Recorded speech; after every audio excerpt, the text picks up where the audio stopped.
Today we're going to be talking about eyesight. Specifically, where should you be looking on your opponent, whether you're in competition or in the gym, to make sure you maximize viewing all of them at once and not getting tricked. We're also going to talk about how people utilize eyesight as a form of tricking to create openings. Very important to understand, very important to know, and one of the most important things somebody should be teaching you on day one.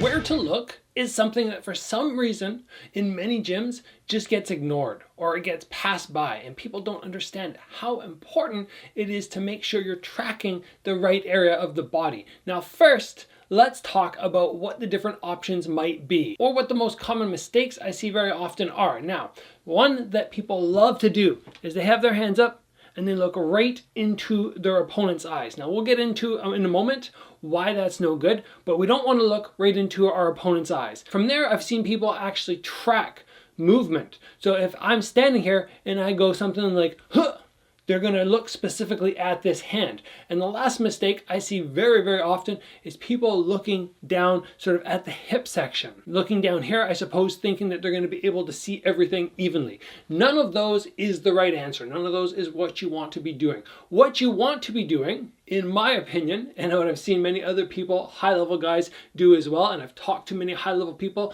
and confirmed that we're all doing the same thing, is look in towards the chest area. You don't need to focus on one specific spot, like, boom, I'm looking right there. You just kind of make a triangle between the shoulders and the upper stomach, and right in there is where you look. Now, why do we do this? Well, when you look somebody straight in that area, it allows you to see the feet, it allows you to see the hands, the head, the stomach, everything. And what you really are sort of thinking of here is peripheral vision. Now, not in the sense that if I look over here, yes, I can still see the camera, more in the sense that if I look somebody in the chest, I can still see everything that's happening with their body. Now, just a moment ago, we talked about common areas that are errors which people look at. So let's talk about why that is wrong. Number one, looking at the eyes. The eyes lie. I say this all the time when I do seminars.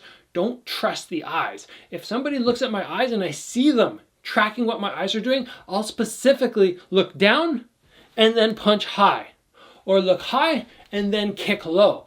Like I said, the eyes lie, do not trust them. If you decide to track the hands, and you decide to follow movement, what I'll do very often is I'll just do something like, huh, and then jab them in the face. Now this doesn't work for anybody who's high level, but people who are low level, who get confused by stuff like that, kick, boom, throw the punch. That's not what you want to be doing. You don't want to be tracking specific movement and actually watching the limb move out, because from there you lose sight of everything else. You want everything looking at the chest and looking at the whole body as a whole. Now, we also talked about people sort of tracking the hips, and I guess the idea there is that they have an equal distance between the legs and towards the head.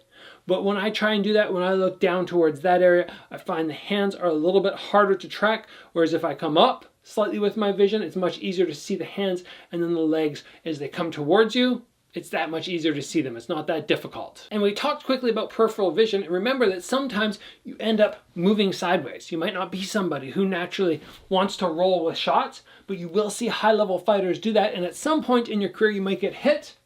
And when you're off to the side, you still need to be able to use that peripheral vision. So it's that same idea. We don't stare directly at objects. It's not like this finger's out here and I should be tracking it. I can see the finger moving as I look towards you. And that's the idea that we want. You guys should be able to do that as well. You put your finger in front, watch me talking to you, and as your finger moves, you still see that moving. And that's basically what we want to be able to do, so that if you're standing in front of somebody and you see this moving, you're not fully committed to only looking at this, you're looking at everything as a whole. You see movement as a whole, and you don't get tricked out and you don't get drawn into fakes that will end up costing you shots to the head or down to the legs or the body or wherever the person is striking. Anyway, guys, that's all I really want to talk about eyesight today. There's much more I could go into. There's many ways that we can develop eyesight. We see guys like Lomachenko constantly working to improve his eyesight, and I have some small drills as well that I like doing. If it's something you guys want to see, let me know in the comments below. I will be sure to put out a video for you. And if you guys enjoyed today's video, please give it a like. If you haven't already, join the channel and get subscribed. A